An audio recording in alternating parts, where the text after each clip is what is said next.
éxito en algunos casos, con dificultades en algunos otros por la cantidad de información que tenemos y la frecuencia de actualización, pero es un estándar en el que estamos trabajando muy fuerte para que todas las áreas empiecen a brindar sus datos, y en el equipo lo que se hace es todo el ordenamiento de esa información para que sea reutilizable.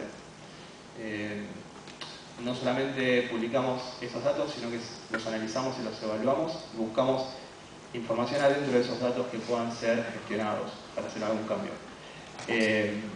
La innovación abierta tiene que ver con no solo tener datos y trabajar, sino contagiar, diseminar, hacer promoción de este tipo de estrategias, transmitir metodologías, transmitir el valor que tienen los datos para gestionar, porque no todas las áreas tienen equipos técnicos dentro de sus ministerios, de sus áreas, y eso es una dificultad cuando vos querés hacer una política de impacto y que en otra área tengas un interlocutor válido para saber encontrar la información dentro de sus archivos, dentro de sus bases de datos. Entonces es una manera diferente de que ellos entiendan cómo hacer nuevos resultados o generar nuevos resultados con la información que ya vienen teniendo. Y cómo hacer las nuevas políticas para que estos generen nuevos datos y nuevas posibilidades de trabajo. Sensibilización urbana es justamente lo que me toca, lo anterior era mucho más de la hora de Nati. Acá lo que hacemos es, más allá del trabajo que hacemos con datos, entender el mundo real. Y a veces, para muchos de nosotros, entender el mundo real es difícil, no es un cuadrado de píxeles, una pantalla y una base de datos, sino es un montón de cosas que le suenan a la gente desde que arranca el día hasta que se va a dormir. Todo eso es parte de lo que nosotros trabajamos. Y no es solamente entender un CSV, un XML, un JSON, lo que queramos. Es entender cómo nosotros impactamos realmente en lo que le pasa a la gente. Cómo a futuro y cómo entre distintas áreas se puede armar una política diferente. Que entienda la ciudad, que entienda al vecino en tiempo real. Y eso es como parte de lo que hacemos en este mix de intereses y de agendas y de trabajos y proyectos en el laboratorio. Por ahí, para resumir lo que contaba Chris, nosotros partimos desde la generación de los datos, en algunos casos negociando con otras áreas la publicación de esos datos, en otros casos, como los que trabaja Chris, en la sensorización y generación de los datos a partir de instalación de dispositivos. Luego intervenimos el área con metodología, que es lo que ahí llamamos innovación abierta. Y por último, una vez que transmitimos la tecnología y la metodología, lo que tratamos de hacer es, bueno, cómo le damos valor a los datos que generamos y cómo concientizamos al área de trabajar con esos datos y le dan uso en algunos de los casos que les vamos a contar un poquito más adelante. La idea ahora un poco es resumir cómo vamos de los datos a la información, cuál es la diferencia y por qué y cómo evolucionó los datos a hoy, desde comienzos que se empezó a usar esta información en gobierno. Un ejemplo que nos gusta contar un poco como para motivar con Chris cada vez que damos alguna de estas charlas es el ejemplo de Nightingale. Nightingale en la guerra de Crimea, si mal no digo, lo que trata de probar es que los hospitales en el este, los soldados morían mucho más por cuestiones evitables que por heridas de guerra. Y tenía que ver cómo probarlo a la reina para lograr que la reina invirtiese en los hospitales de esa zona. Entonces va y se junta con otro matemático estadista y le dice, bueno, yo tengo esta sensación por lo que vi, por lo que estaba ahí, pero no sé cómo demostrarlo. Y el matemático le dice una frase que está un poquito antes, que es, bueno, con las impresiones no hacemos nada, lo que queremos son hechos.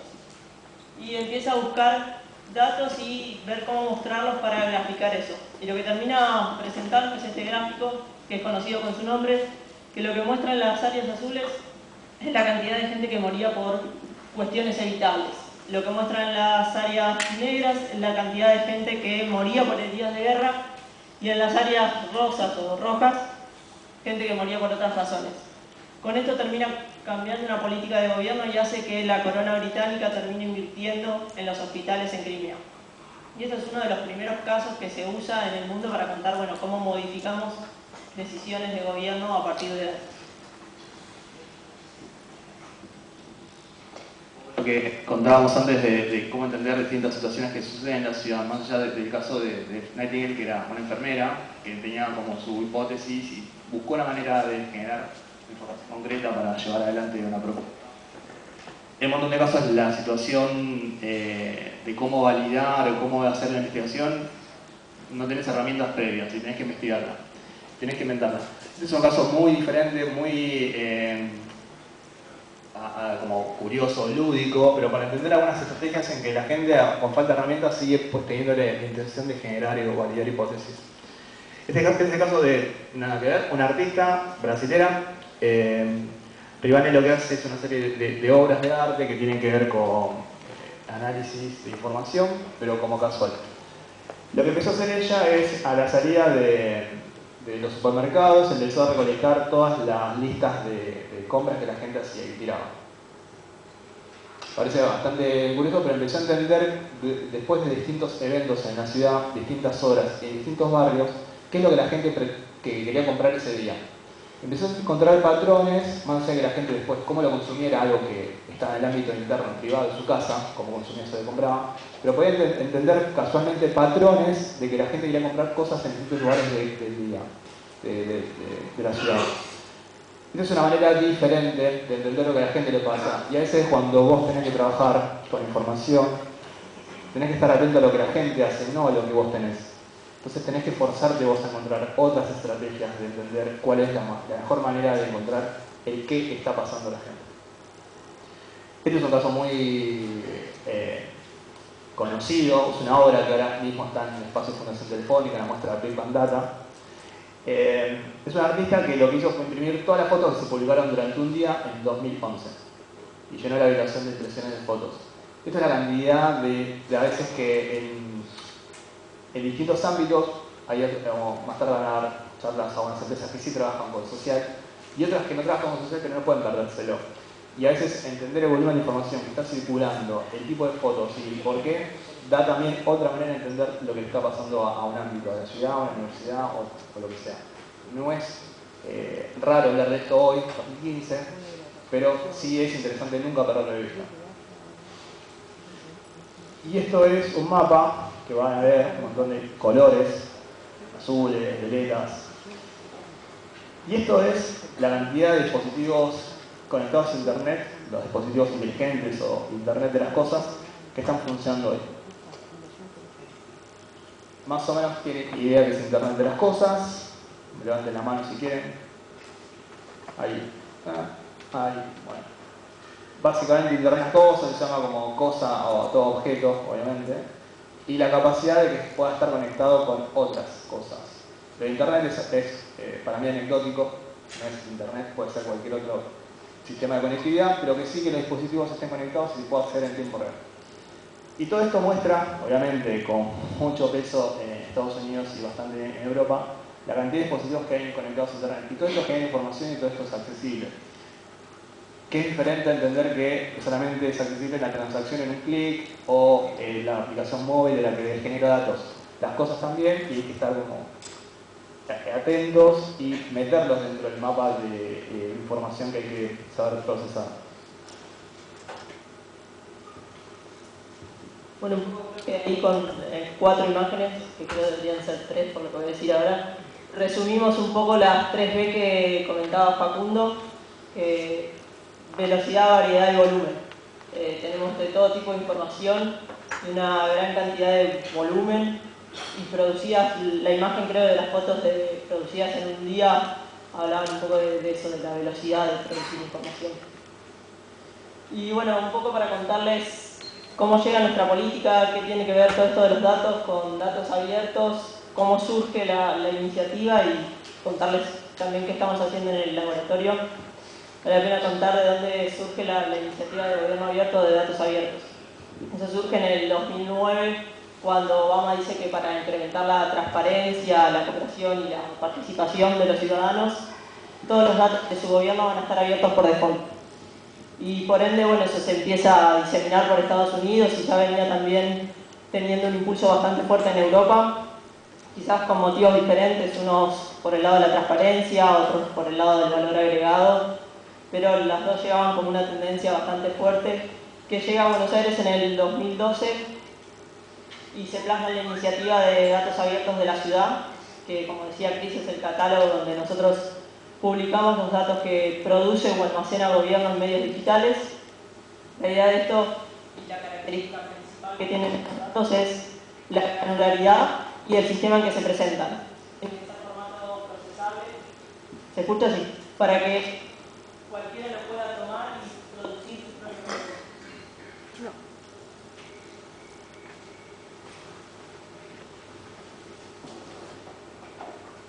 Bueno, como decían aquí, llegamos a un punto en el que los datos están disponibles, hay un montón de otra información que hay que recolectar, ordenar, publicar, a otras áreas en las que hay que ir haciendo seguimiento para que libere la información.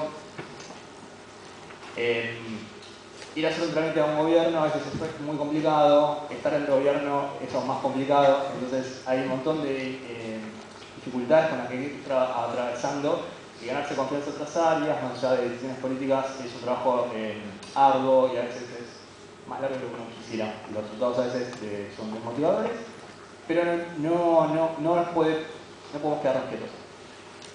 Los siguientes pasos que estuvimos dando ya desde hace un año y medio fue empezar a trabajar fuerte con el streaming de datos, datos en tiempo real, flujos de datos, que los datos se hablen entre sí también. Ya sabrán seguramente Machine to Machine, distintas plataformas, estrategias, arquitecturas, distintas maneras de implementar conectividad entre dispositivos o sistemas. Estamos trabajando muy fuerte en eso, por eso sí vemos una nueva batalla que hay que dar, que es la de tener un lenguaje único para toda la ciudad, en la que los datos en tiempo real estén comunicados.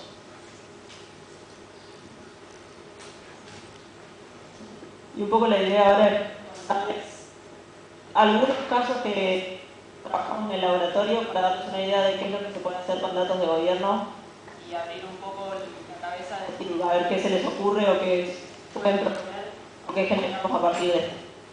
Uno de los primeros casos es el de higiene urbana. Este caso surge el año pasado en un hackathon que organiza el laboratorio. El catálogo de datos publicamos todos los llamados que se refieren al 147. El 147 es el teléfono por el cual los vecinos hacen sus reclamos, solicitudes, quejas.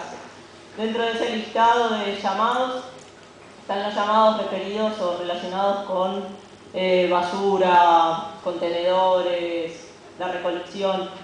Entonces llega un chico que venía más del lado del diseño y decide ponerlos en un mapa y empezar a mostrar mapas de calor y ver cómo, en qué zonas había más o menos reclamos.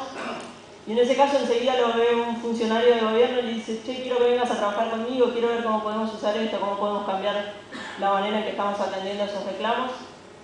Y este año estuvimos trabajando desde el principio de año hasta mediados de año en desarrollar un sistema mediante el cual directamente esos llamados se analizan, se cargan en un mapa y se elaboran diferentes índices que sirven a cierre de la semana para controlar los ingresos. La ciudad está dividida en 5 empresas que manejan la recolección y la higiene dentro de esas zonas. Lo que hacen hoy es a cierre de semana controlan qué reclamos respondieron, dónde tuvieron más problemas, si por esos lados pasó o no los camiones según el GPS. A partir de todo eso están cambiando la manera en que se responde a un servicio que se presta al ciudadano. Otro de los casos que por ahí está bastante, este caso tiene 2 años, pero cambia un poco la visión. Recién estábamos hablando de algo de cómo responder a un servicio, cómo mejorar la calidad o la prestación de ese servicio. Y ahora vamos a algo más relacionado a, bueno, cómo garantizamos que lo que hacemos lo hacemos bien y cómo evaluamos cuestiones por ahí de un poquito más de riesgo. Hace 2 años, cuando se da la inundación del 2 de abril, 2 o 3 años ya, lo que surgen son entregar subsidios. A partir de la entrega de esos subsidios, lo que se hacía es, se te inundó tu casa, la baulera, el auto, y la ciudad te daba un subsidio. Tenías que definir, en ese momento se recibió una cantidad bastante masiva y tenías que definir, bueno, qué subsidios atender de manera inmediata, sin siquiera ir a controlar. Había gente que automáticamente había que pagarle. Había gente que estaba en entremedio y que por ahí podías mandar un grupo no especializado a ver cómo estaba su casa y cuál era el subsidio que le ibas a dar.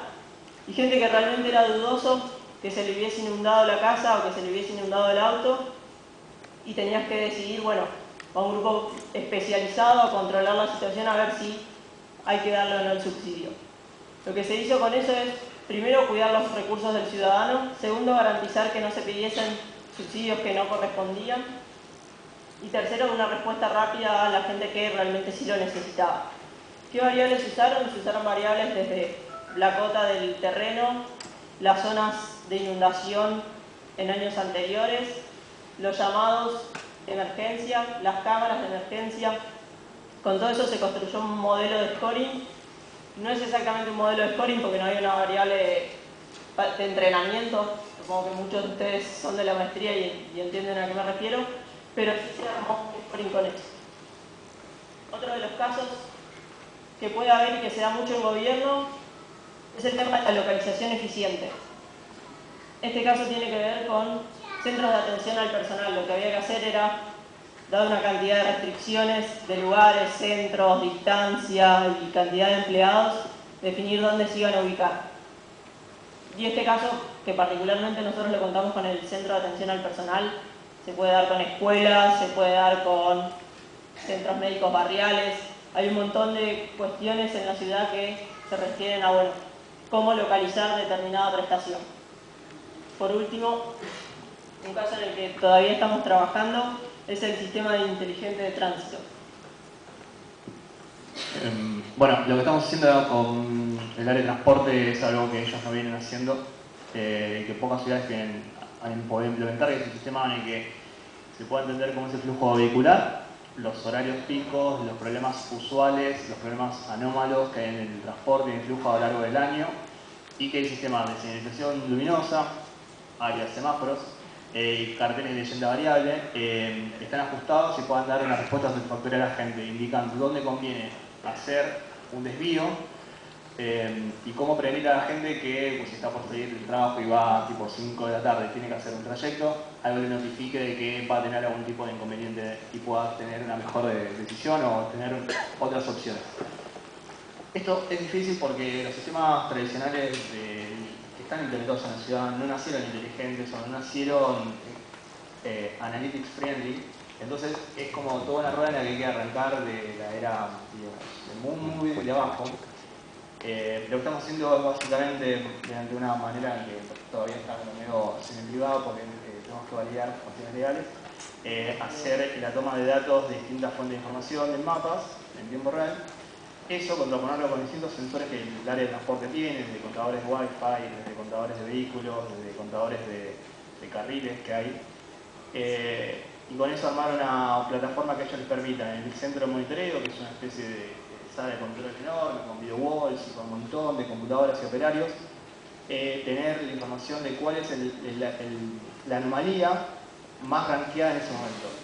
En vez de estar atendiendo todos los reclamos, los que pican más, digamos, los que están o con mayor estrés en la calle o con mayor correlación con otros problemas usuales. Y eso es algo que, si bien ahora funciona de algún modo con la expertise de la gente que está operando, el sistema lo que va a hacer es como empezar a hacer predicción de cuáles son los problemas atípicos que van a darse en el flujo vehicular. Además de esto, que es para los operadores, va a haber estamos armando una interfaz en la que la gente va a poder hacer reportes y tener cuáles fueron las calles o las razones de los días anteriores con mayores problemas. Cuáles fueron los motivos, cuáles fueron los momentos y por qué. Y acá hay una parte interesante que es difícil a veces en áreas de gobierno, que es que el problema de transporte no es solamente por causa del transporte. El problema de transporte es por causa de todo lo que pasa alrededor de la ciudad. Desde si hubo problemas con el subte, te impacta en el transporte, si tenés paros, te impacta en el transporte, si llueve, te impacta en el transporte, si hay un partido de fútbol, te impacta en el transporte. Esa es la parte en la que nosotros, como laboratorio, tenemos una mirada transversal en la que proponemos que otros también la tengan, que es distintas relaciones de datos que hacen que tus datos, tu información valga mucho más si la relacionas con otra área. Desde afuera lo van a entender muy simple de cuando hacen un pensamiento, un reclamo, una sugerencia y dicen, ¿por qué no solucionan tal problema y tal problema? Y va a pasar muchas veces que es porque hay un área que no habla con otra área. En términos técnicos, no de políticos, sino técnicamente esas dos áreas están al mismo nivel para elevar y correlacionar tu información.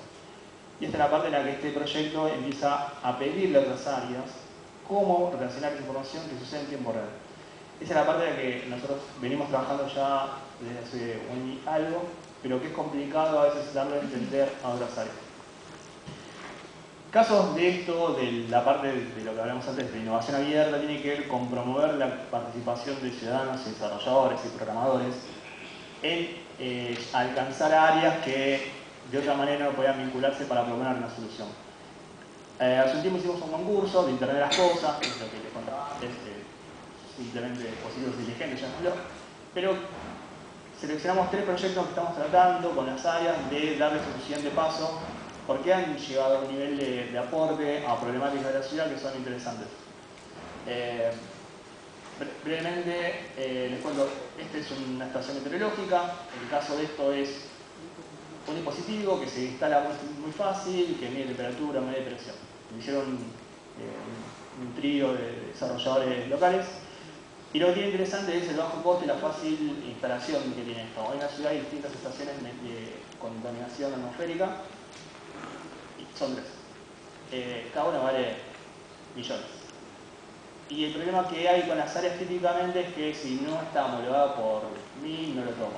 Y eso hace que nunca se avance, como que si no tenés presupuesto no vas a avanzar. Entonces, lo que nosotros estamos haciendo es fomentar la apertura de indicadores que no son legales tal vez, pero sí son indicadores para operar.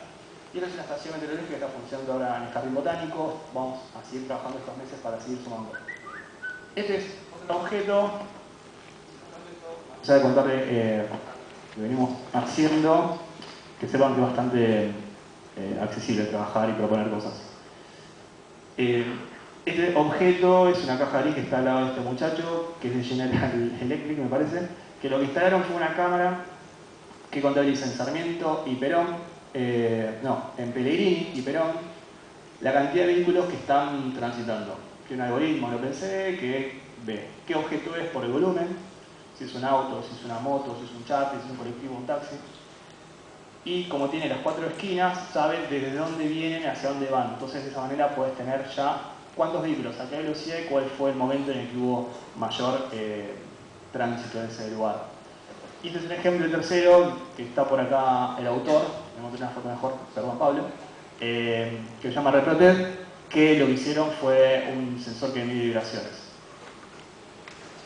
Uno puede decir, bueno, puede ser muy útil para controlar obras en construcción y saber si ahí puede haber algún problema o un riesgo de derrumbe.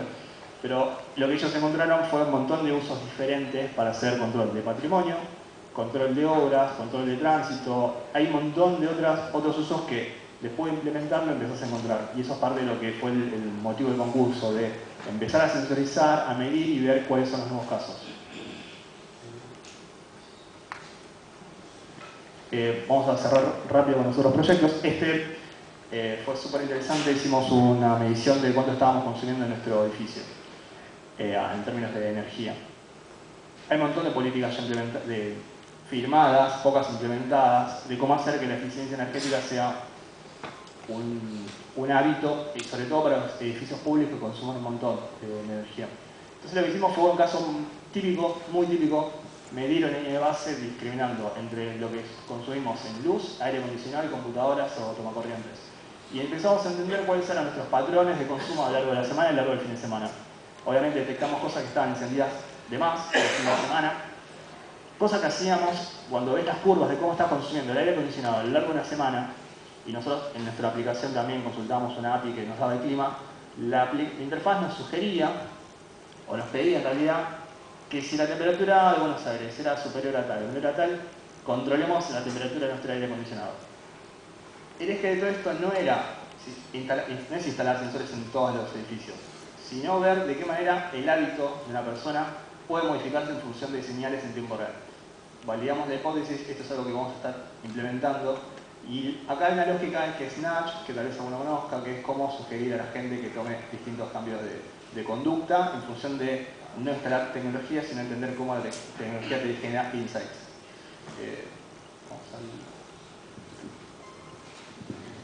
Por ahí, antes de cerrar, hay algo interesante de todo lo que decía Chris y que se da un poco para motivar, que es, estos son casos particulares, algunos de los que trabajamos en el laboratorio, pero hay mucho hoy de instalar dispositivos, empezar a tomar datos, pero lo importante de esos datos que por ahí estaban aislados, como eran las estaciones meteorológicas o el contador de vehículos, es empezar a ver cómo lo cruzamos con otra fuente de datos.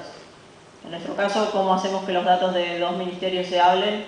En su caso, que por ahí todavía tienen como mayor libertad para los datos que usan, es ver cómo desde los datos que surgen de un dispositivo los cruzan con otro o con un montón de APIs públicas que hay dando vuelta por ahí y empiezan a aprovechar eso en modelos, quizás son modelos muy simples o cosas con muchos datos que dicen mucho, cosas con pocos datos que dicen mucho, pero ver cómo empezar a explotar la cantidad de información que tenemos hoy es como lo que queríamos generar. En nuestro caso, obviamente con una función más pública, pero ahí van a encontrar después un montón de casos por ahí más relacionados a la parte comercial, que está buena. Sí, para cerrar, y si quedan unos minutos para preguntas, necesitas, Eduardo, un formato digital, Lab GSDA para escribirnos con un tweet solamente ya empezamos a hablar, no hay mucho. Y mesa de entradas con nosotros, es como bastante simple. Y estar acá no es solamente venir a contar qué hacemos, sino que conozcan y nos propongan cosas. Nuestro interés es trabajar en junto con la comunidad, no es una fachada, una postura, una frase, realmente sabemos que somos los que más queremos mejorar, solamente no somos los mejores para mejorarlo, y por eso la idea es como contar con ustedes en todo lo que puedan proponer y en todo lo que podamos hacer en conjunto, o con la ayuda que podamos darles. Creo que es parte de lo que queríamos contarles. Así que, bueno, muchas gracias por el respeto.